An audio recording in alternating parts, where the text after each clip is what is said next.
अन्नाः सूर्याः प्रचोदयात्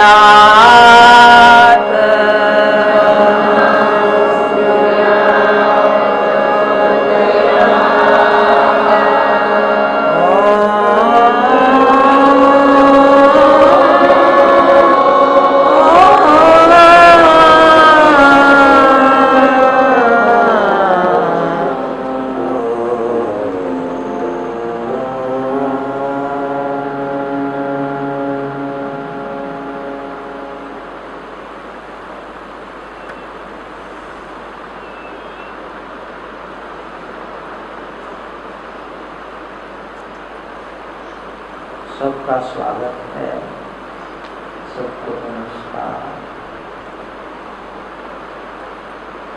सबके भीतर बैठी परमेश्वरी शिवा शक्ति, उसको भी नमस्कार।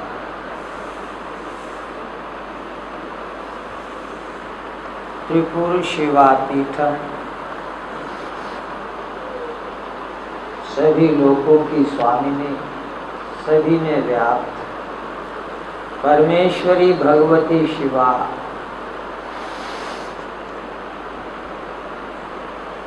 उससे मिलने का एक यंत्र, एक सीढ़ी, एक दरवाजा वो निर्मित हो चुका है। प्रवेश द्वार कल सबके लिए खुल जाएगा कि जो कोटि कोटि ब्रह्मांडों की ईश्वरी है, श्री स्वम ईश्वरी। श्री का मतलब होता है जो ईश्वरी, ईश्वर की शक्ति, परमेश्वर की शक्ति, ब्रह्म की ज्योत, अकाल पुरुष का जो शब्द ब्रह्म ओंकार। नाम कितने भी ले लें, बात एक ही। जल कहें, पानी कहें, वाटर कहें, बात एक ही। तो उससे मिलने का जो एक सीढ़ी है उसकी चर्चा कर रहे हैं। त्रिपुर शिवा पीठ कुछ दिनों से चर्चा चल रही है। तो हम दो ही चीजें लेते हैं अभी। एक तो है शुरुआत और एक है समाप्ति, एक है मंदिर। एक है श्री यंत्र का जो सबसे नीचे का बना हुआ है, उसको भूपुर कहते हैं, चौकोर होता है। और उसके फिर अंदर अंदर और यंत्र हैं, और रेखा चित्र हैं, और नक्शे हैं, शक्ति धाराएं हैं। इड़ा पिंगला सुषुम्ना कह लीजिएगा, इच्छा ज्ञान क्रिया कह लीजिएगा। और उनके बीच में है एक मध्य बिंदु धारा।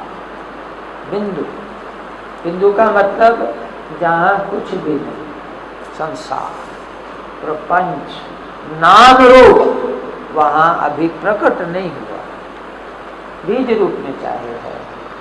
वो है परमेश्वर और उसकी शक्ति के सम्मिलित रूप का जो पूर्ण प्रकाश, जहाँ जहाँ और कुछ नहीं है वही वो है, और कुछ दूसरा है ही। वो बिंदु तो भावुक भक्त, साधक भक्त उसमें, उस बिंदु में अपने इष्ट की धारणा करता है, अपने लक्ष्य की धारणा करता है कि वो मेरा लक्ष्य है। उसकी धारणा अपने हृदय में करता है, ऊपर गहरे ब्रह्मरंध्र में करता है, वो लक्ष्य है। और एक जो साधना का बड़ा सूत्र है वो ये है कि यात्रा लक्ष्य से शुरू होती है। जब तक हमें पता ही नहीं जाना कहाँ है तो पैर किधर उठेंगे, गलत दिशा में हो सकते हैं। तो सबसे पहले वो बिंदु से ही धारणा शुरू होती है। मन में अभी पैर तो नहीं पहुँचे हैं, हमारा व्यक्तित्व वहाँ नहीं पहुँचा है, हम वहाँ नहीं पहुँचे हैं, लेकिन हमारी दृष्टि में तो वो आ जाए, बुद्धि में तो वो निश्चित हो जाए कि ये मेरा लक्ष्य है। गहरे अंदर ही अंदर मस्त के केंद्र में। जैसे ऋषिकेश जाना है, जहाँ भी जाना है तो यात्रा तो हम जहाँ है वहीं से शुरू करेंगे। जहाँ हम रहते हैं वहाँ से यात्रा शुरू करेंगे, लेकिन यदि ऋषिकेश जाना है तो वहाँ का टिकट पहले लेंगे, मलके टू ऋषिकेश। बिना टिकट के तो भटक जाएंगे गाड़ी में। वो जो ऋषिकेश को गाड़ी जाती है उसमें सीट नहीं मिलेगी, तो उसके लिए वीजा भी लगाना पड़ता है यदि बहुत दूर बाहर की यात्रा हो। तो वो सब काम पहले हैं, बड़ी सरकार की मंजूरी, फिर वीजा, फिर टिकट, ये सबसे पहले। उसके बाद हम जहां हैं वहां से यात्रा शुरू करें। लौकिक भी ऐसे ही होता है। डॉक्टर बनना पहले निश्चित है, फिर एडमिशन लेंगे मेडिकल कॉलेज। इंजीनियर बनना है पहले निश्चित किया, फिर इंजीनियरिंग कॉलेज में जाएंगे। यदि पहले निश्चित नहीं, पता नहीं किस कॉलेज में लक्ष्य बनेगा नहीं। इसी प्रकार पहले हमारा लक्ष्य बुद्धि में पूरा निर्णित हो जाए। वो क्या है? बहुत सीधा साधा है, दिमाग में भरना है। उसके लिए श्रद्धा की जरूरत है। श्रद्धा से अप्लाई करें तो वीजा आ जाता है, और कोई फीस नहीं है, श्रद्धा ही फीस है। तो दिल में ये श्रद्धा हो, गुरु वाक्य में ये विश्वास हो कि मैं परमेश्वर का अंश हूं, मेरे वे मालिक हैं, करता धरता है, और मैं उनका यंत्र बन।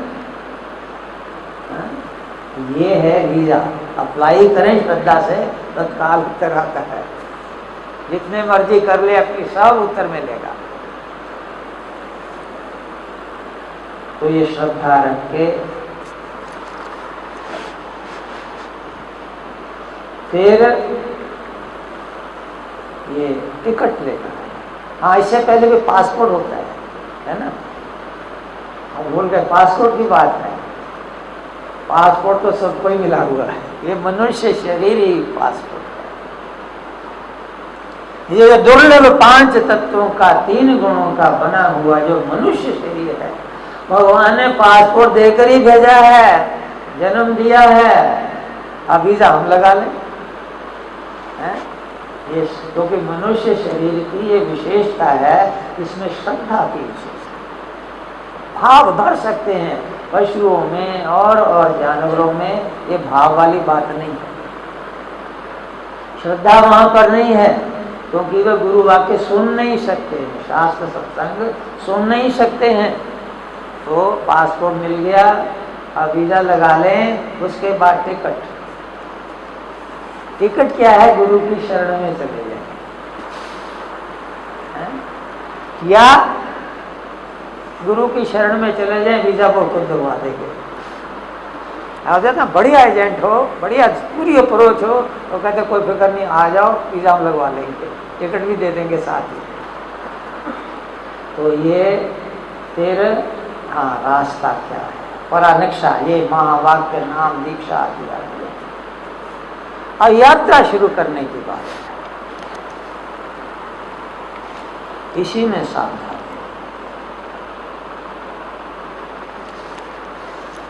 यहाँ गलती हो जाती है, कई बार बहुत बड़ी गलती हो जाती है। यदि हम यहाँ मलके में बैठे हैं तो प्लेन यहाँ तो आएगा नहीं, है ना? वो तो वहाँ पर ही आएगा, एयरपोर्ट में जाना पड़ेगा। और यहाँ बैठे, टिकट हाथ में, वीजा हाथ में, अब हवाई जहाज नहीं चढ़ा, अंदर यात्रा नहीं शुरू हुई, अभी कुंडलनी शक्ति जागृत नहीं हुई, अभी मन काबू में नहीं हुआ है। क्यों होगा? वे कैसे होगा? वो तो ऊपर की चढ़ाई तो तब चढ़ेगी जब एयरपोर्ट में जाएंगे, जहाज में सवार हो जाएंगे, फिर कोई चिंता नहीं है। लेकिन पहले वहां पर पहुंचना तो होता है। साधक के लिए यही सबसे बड़ी आवश्यकता है, ये पहचान कि मैं कहाँ पर, मेरा स्तर क्या है, और वहां से फिर यात्रा। कोई भी साधक सामान्यता देखते हैं बड़े बड़े, चाहे वो दान करते हों, चाहे तप करते हों, चाहे सेवा जिसको कहते हैं वो करते हों, शरीर में अहम बुद्धि होती है। मान लिया हमने मैं परमेश्वर का अंश हूं, अभी इंद्रिय छिद्रों में ही हमारी सुरत अटकी हुई रहती है। आंखें बाहर ही देखती हैं, कान बाहर के शब्द ही सुनते हैं, और बाहर के हानि लाभ से, मान अपमान से प्रभावित होते हैं, उसकी चिंताएं भी करते हैं। ये हो जाए, ठीक हो जाए।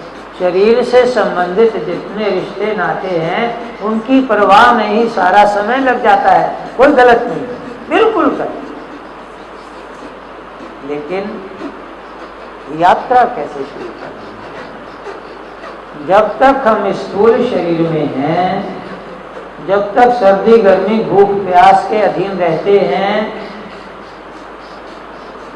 जब तक ये मेरा तेरा है, तब तक सीधी अंदर की चढ़ाई नहीं शुरू हो सकती। तो वो शुरुआत कहाँ से होती है? वो सेवा से। बिना सेवा किए अंदर का रास्ता नहीं मिल सकता। बिना सेवा किए अंतःकरण की शुद्धि नहीं होती। बिना सेवा किए मन बाहर ही भटका रहता है, और सेवा तो हमने की नहीं। किसी का दर्द, किसी का दुख कष्ट दूर करने का भाव हमारे हृदय में उठा ही नहीं, और हम कहते बड़े अनुष्ठान करेंगे, तप करेंगे, जप करेंगे, साधना करेंगे, प्राणायाम करेंगे, क्रियाएं करेंगे। कई आते खेचरी मुद्रा हमें सिखा दो, शांभवी मुद्रा हमें सिखा दो। तो कुछ नहीं होने वाला। जब तक वो धरती तैयार नहीं है सेवा तैयार। ऊपर श्री यंत्र की बात कर रहे थे,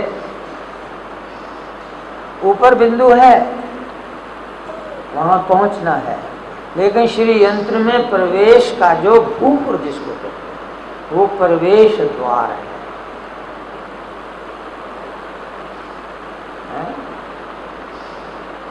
एक सिद्ध के लिए, एक बहुत अंतर्मुख के लिए वो तो सब खुला हुआ, लेकिन सबके लिए, आम व्यक्ति के लिए जिसका मन बाहर है। मन बाहर का मतलब क्या होता है? जो अपमान से डरता, अपमान निंदा हुई घबरा गया, सम्मान मिला मेरे जैसा और कोई है ही नहीं, मन बाहर है। लाभ मिला, बिजनेस में हुआ, इधर हुआ, मन बाहर है, यदि लाभ के अधीन है। हानि हुई, चिंतित हो गए, शांत हो गए, इसका मतलब अभी मन बाहर है। अब आम लोगों की तो बात छोड़ दे,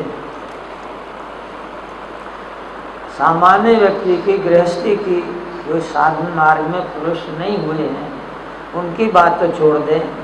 जो बड़े बड़े आश्रमधारी संत आदि भी, जिसको कहते हम संत हैं, वहां भी कई बार ये स्थिति होती, जब डेरों को लेकर, बिल्डिंगों को लेकर, आश्रमों को लेकर मुकदमे बाजियां होती, तो क्या हुआ? ईंट पत्थरों में ही वो फंसे।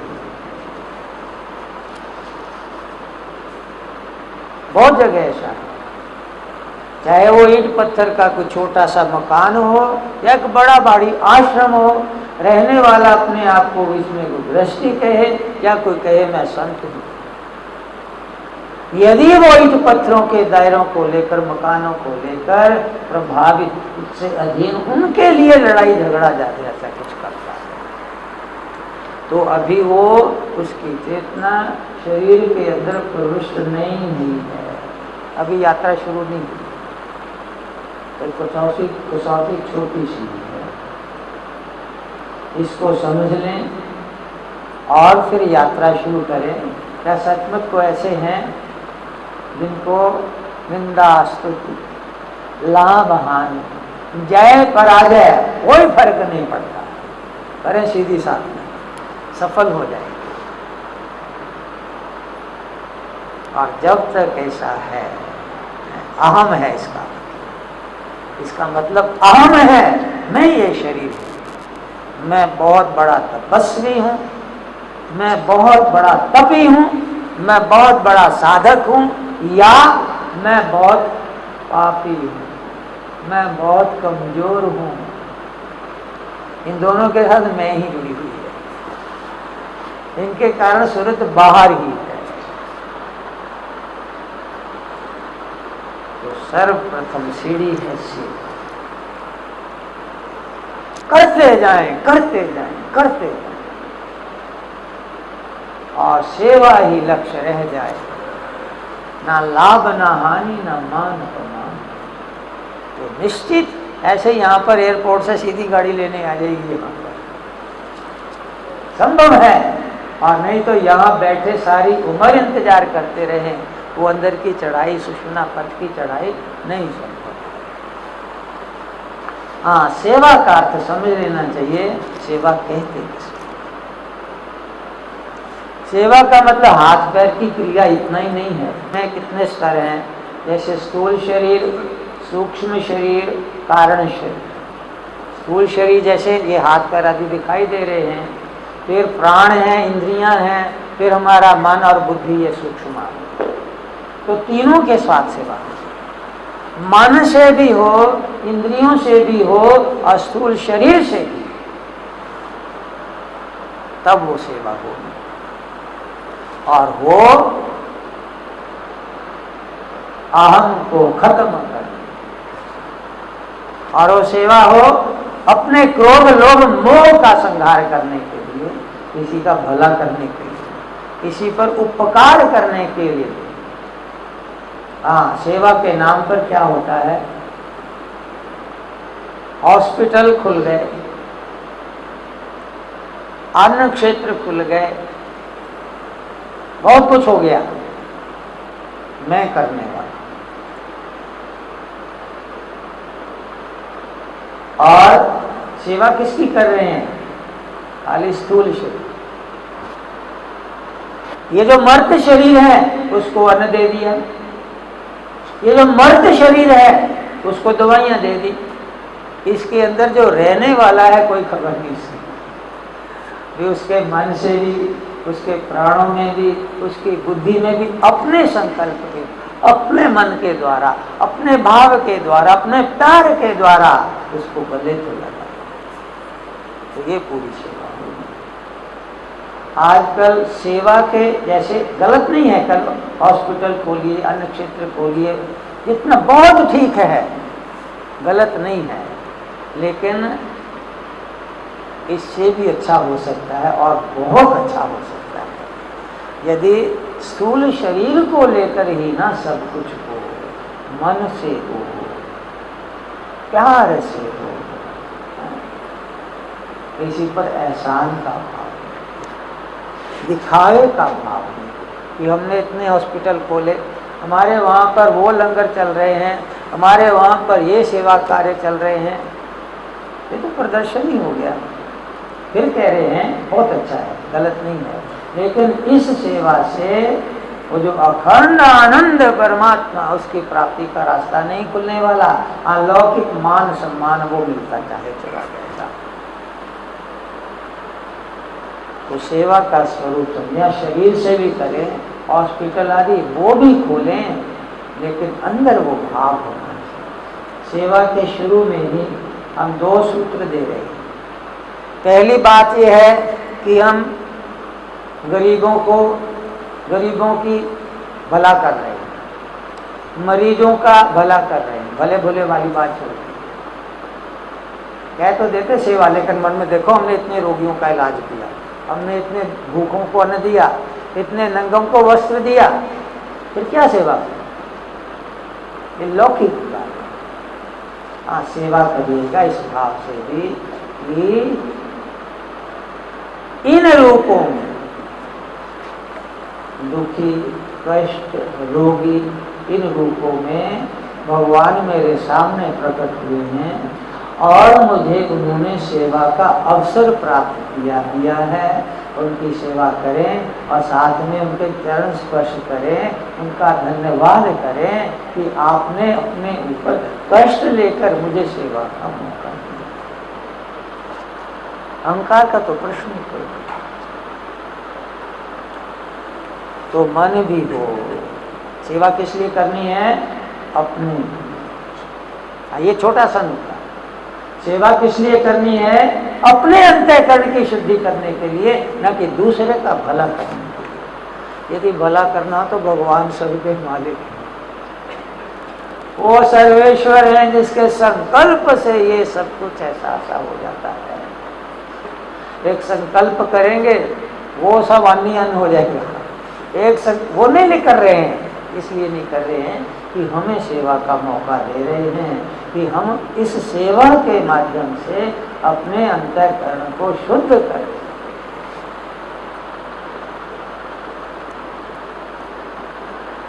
तो सेवा का लक्ष्य, हाँ, वो जो लौकिक कार्य हैं उनका लक्ष्य है धन, मान, सम्मान। लौकिक कार्य जो वो करना चाहते करें, लेकिन जो परमात्मा की प्राप्ति करना चाहते हैं कि आपको अखंड आनंद परमात्मा से मिलना चाहते हैं, तो वो अपने अंतःकरण की शुद्धि के लिए सेवा। दूसरा सूत्र,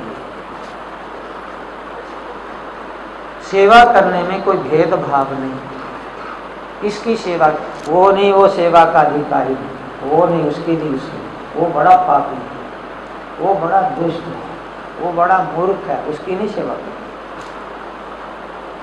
फिर तो वही अहंकार हो गया शरीरों को लेकर। तो हम दूसरा सूत्र ये देते हैं, पापी से घृणा नहीं करो। हाँ, किसी से पाप हो जाता है, सबके अंदर परमात्मा रह रहा है और उसके साथ जीव भी रह रहा है, उसको नहीं पता मैं कौन हूँ, बैरमुखी है, ऐसे ऐसे है। तो उस जीव से यदि पाप हो जाता है तो पहली बात कि ये भटका हुआ है, भूला हुआ है, गलत काम कर रहा है, उससे घृणा करने का तो प्रश्न। यदि करना है तो ज्यादा प्यार करो, भटका हुआ है। जैसे माँ बच्चे के साथ प्यार करती है, बच्चा कोई गलत काम कर दे तो उसे घृणा थोड़ा करती बच्चे से, और ज्यादा प्यार करेगी। तो सही सही बच्चा चल रहा है, ठीक बिल्कुल ठीक है, ये लड़का तो अपने पांव पर खड़ा है, ये थोड़ा सा शरारती है, ये थोड़ा गड़बड़ करता है, उसका ज्यादा ध्यान रखती है, उससे ज्यादा प्यार करती है। प्यार का मतलब कभी डांट भी दे, प्यार से डांटेगी। तो किसी से घृणा नहीं, किसी पापी से घृणा नहीं। इसके साथ साथ और भी पाप से भी घृणा नहीं। कहावत तो यह है कि पापी से तो घृणा ना करो, पाप से करो। हम एक और गहरा सूत्र दे रहे हैं, ना पापी से घृणा करो, ना पाप से घृणा करो। लेकिन वो पाप एक पर्दा है, पर्दे के पीछे छिपा हुआ जो परमेश्वर शक्ति तत्व है उधर नजर करो।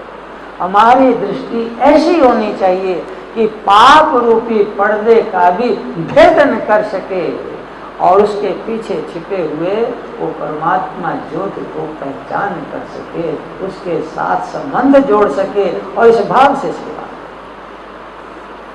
यदि ऐसा कर सकेंगे तो अंतःकरण बहुत जल्दी शुद्ध होगा। तो ये तो छोटा छोटा सेवा का स्वरूप है। ये लक्ष्य सामने रखते हुए आज दृष्टांत में क्या है, शुरुआत कहाँ से करेंगे? घर से ही करें, अपने ही घर से करें, एक छोटे से दायरे से करें। जैसे पति पत्नी है, बच्चे हैं, और हमारे बड़े, इतना तो है ही ना, पति पत्नी हैं, उनके माता पिता हैं, और हम जिनके माता पिता वो बच्चे हैं। तो इतना सा छोटा सा परिवार होता है, तो वहाँ क्या सेवा का भाव है। इनके अंदर परमात्मा बैठे हैं, ये छोटा सा बच्चा आया है, परमात्मा ने भेजा है, उन्होंने मुझे सेवा का मौका दिया है, इस रूप में मैं परमात्मा की सेवा अर्थात इसका सही मार्गदर्शन हो, सही पालन पोषण हो, इस भाव से करते ही नहीं। लेकिन थोड़ा सा और जोड़ दें, इनके अंदर मेरा परमात्मा बैठा है, उनको कहेंगे तुम मेरे परमात्मा, तो वो सेवा नहीं होगी। ऊपर से चाहे जैसा मर्जी व्यवहार करें, कभी थोड़ा थोड़ा थोड़ा है, सख्त भी होता है, कभी बहुत प्यार का भी होता है, लेकिन दिल में ये भाव हो कि इन रूपों में मैं सेवा करके अपने अंतःकरण को शुद्ध कर रहा हूँ, ये करना है, ये है। अपने लिए करे, अपने लिए स्वार्थ के लिए नहीं, शरीर के लिए नहीं, अपने मोह को दूर करें, अपने क्रोध को दूर करने के लिए, अपने लोभ को करते ही हैं। नहीं, माता पिता, पिता कमाई करता है, वो बच्चे को दे रहा है, लोभ खत्म हो रहा है। अपना चाहे, जैसे अभी स्वामी जी कह गए थे, अपना शरीर का कष्ट भी, लोग कष्ट हो जाए, लेकिन दूसरे को देते हैं, सब कुछ करते हैं। शरीर में मोह खत्म हो रहा है, लोभ खत्म हो रहा है, और बच्चा कुछ भी कह दे, बड़े प्यार से समझाते हैं, क्रोध खत्म हो रहा है। लक्ष्य ये बना, लक्ष्य बना लें, क्रोध लोभ मोह का संहार करना है। ये इस गृहस्थ आश्रम में इस प्रकार से व्यवहार करते हुए, इसका नाम है सेवा। हाँ, सेवा के और बड़े स्तर हैं। इसमें एक दृष्टांत लेते हैं, एक बहुत बड़ा दृष्टांत लेते हैं। यदि वो दृष्टांत, वो कथा हमारे हृदय में आ जाए, तो हम भूलेंगे नहीं, चूकेंगे नहीं, कि सेवा के रास्ते में भटकेंगे नहीं, मार्गदर्शन हमें प्राप्त होता ही। वो दृष्टांत है भगवान राम। राम ने जन्म ही लिया इस वास्ते कि एक धर्म का, एक सेवा का आदर्श नमूना वो सबके सामने प्रस्तुत हो जाए, और जिसको लेकर फिर वो इस मार्ग पर वो सारे चल सके। गुरु जी की वाणी है ये राम कथा के बारे में, इतना बड़ा आदर्श प्राप्त उन्होंने स्थापित किया। राम कथा जुग जुग अटक, पाखत सबको ले, स्वर्ग वास रघुबर करा, सबली पुरी सब। इतना बड़ा आदर्श सेवा से का, इतना बड़ा त्याग, सब कुछ त्याग कर दिया अपनी प्रजा के लिए, अपने परिवार के लिए। और इसका परिणाम क्या हुआ, उनके अंदर तो वो लोग वो वाली बात ही नहीं कह सकते राम की। इतना कुछ हुआ उस आदर्श से, जिनके वो सेवा कर रहे थे अवतार धारण करके, उनके मन में भी काम क्रोध लोभ वो संस्कार खत्म हो गए, और वो भी राम से ऐसे जुड़ गए। जब राम जाने लगे अपना कार्य समाप्त करके, तो कहते हम भी आपके साथ ही चले। स्वर्गवास रघुबर करा, सबली पूरी समय।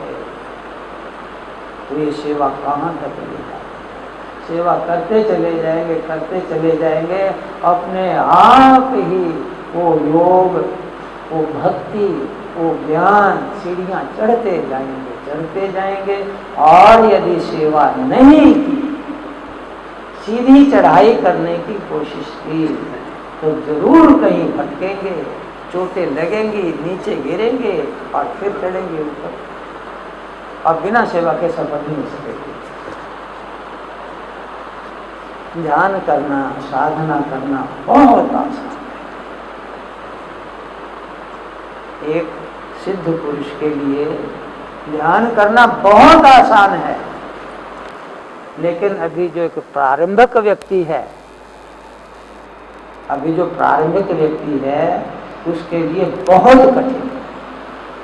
लेकिन वो बहुत आसान हो सकता है यदि वो सीढ़ियाँ चढ़ता है, सीढ़ियाँ चढ़ता है। जिस प्रकार एक स्वस्थ व्यक्ति के लिए दौड़ लगाना बहुत आसान है, और एक छोटे से व्यक्ति के लिए बहुत कठिन है। वो माता पिता की उंगली पकड़ कर ही चलता है। यदि एक छोटा सा व्यक्ति मैं भी डैडी की तरह दौड़ लगाऊंगा, गिरेगा। लेकिन यदि वो सीढ़ियाँ चढ़ता जाए तो बिल्कुल आसान। तो हमने देखना है हम कहाँ पर हैं, वो दृष्टांत के द्वारा भरे भगवान राम का दृष्टांत दे। जब राम का नाम आता है वो एक चतुर्व्यूह हुआ, राम, भरत, लक्ष्मण, शत्रुघ्न और उनके साथ सीता माता है। राम एक व्यक्ति नहीं है, जो अवतार हुआ एक नहीं है, वो चतुर्व्यूह रूप में भगवान ने अवतार। वो चतुर्व्यूह क्या है? राम, भरत, लक्ष्मण, शत्रुघ्न और भगवती सीता, परमेश्वरी। इसको हम शिवा कह लें, कुछ भी कोई नाम ले, वो तो उसके साथ अभिन्न। तो ये धारणा बना लें, राम भरत से जुदा अवतार रूप में, बिल्कुल जागृत रूप में, बिल्कुल प्रकट रूप में। वैसे तो कोई भी परमेश्वर से जुदा नहीं है, उनके बीच में अज्ञान के पर्दे। लेकिन राम, भरत, लक्ष्मण, शत्रुघ्न और सीता, इनमें तो कोई आपस में पड़ता भी नहीं, कोई पर्दा नहीं है। और चार रूपों में वो जो अवतार हुआ त्रेता युग में कार्य करना, अपना अपना रोल समझिए। जैसे राम हैं, उनका एक लक्ष्य, वो गए ऐसे जो बड़ा रावण आदि उसका संहार करना। राम के बाद दूसरा नंबर किसका आता है? भरत का। यद्यपि लक्ष्मण उनके साथ रहे,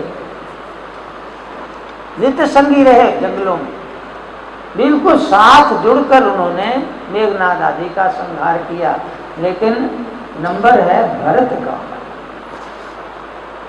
क्यों? लक्ष्मण से भी बढ़कर भरत। वो इसलिए कि भरत राम की आज्ञा में रहकर, बेशक राम से दूर रहकर, 14 वर्ष बिल्कुल दूर रहकर, लेकिन राम की आज्ञा में रहकर वो सेवा करते रहे। लक्ष्मण बिल्कुल साथ ही रहे, लेकिन तीसरे नंबर पर।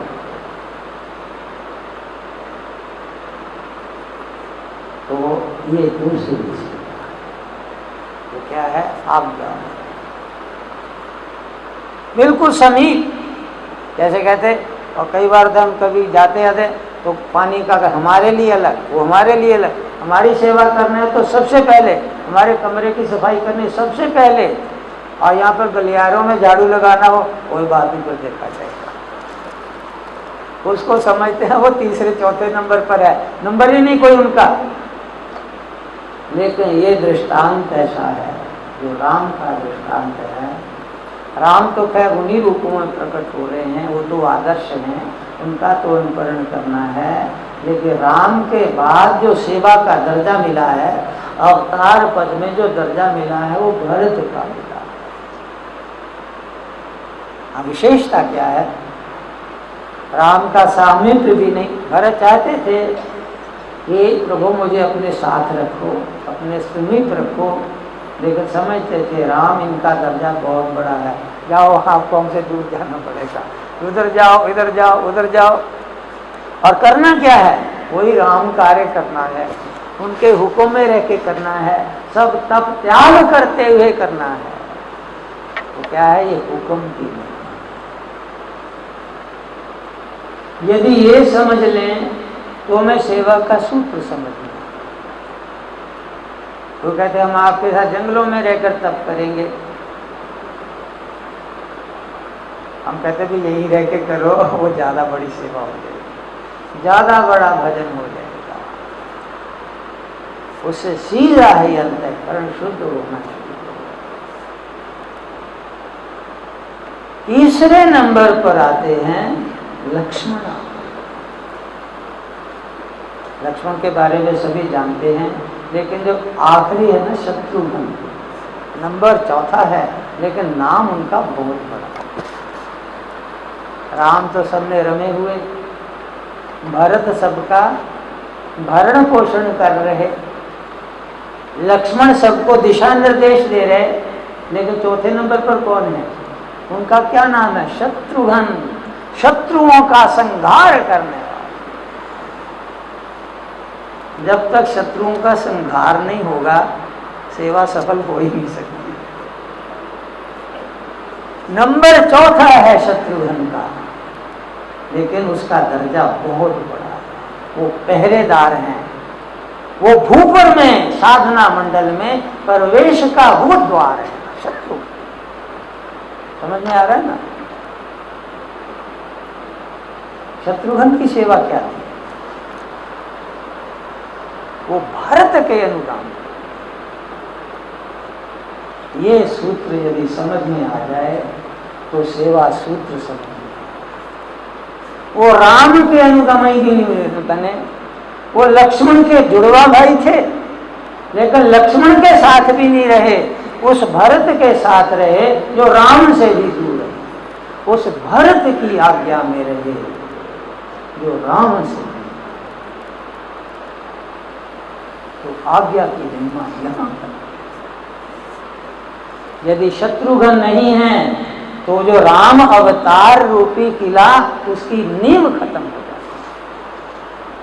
आगे से आगे हम कहते हैं महाराज जी जो कहेंगे वो तो कर लेंगे, अब वो योगांजलि कहेंगे सूर्य नोरियम करेंगे, तो शत्रुघ्न नहीं बन सकेंगे। काम क्रोध लोभ मोह शत्रु है हमारे, अहंकार शत्रु है हमारा, जो अंदर प्रवेश का द्वार बंद किए हुए है। हम देख ले हम कहाँ पर हैं। क्या राम वो पद प्राप्त हो गया है? फिर तो वो दिव्य कर्म, दिव्य शरीर। या लक्ष्मण या भरत, अभी वो भी पद बहुत दूर है। लक्ष्मण भूख प्यास को जीत सके, लेकिन ये तीनों व्यूह राम के अधूरे हैं जब तक ये शत्रुघ्न नहीं हो। शत्रुओं का संहार करने वाले बिल्कुल गुप्त रहकर, बिल्कुल लुके छुपे रहकर उन्होंने वो जो राम चक्रव्यूह है अवतार का, उनका जो दैवी प्रयोजन था उसको सिद्ध करने का किया उठाया। इसका मतलब क्या है?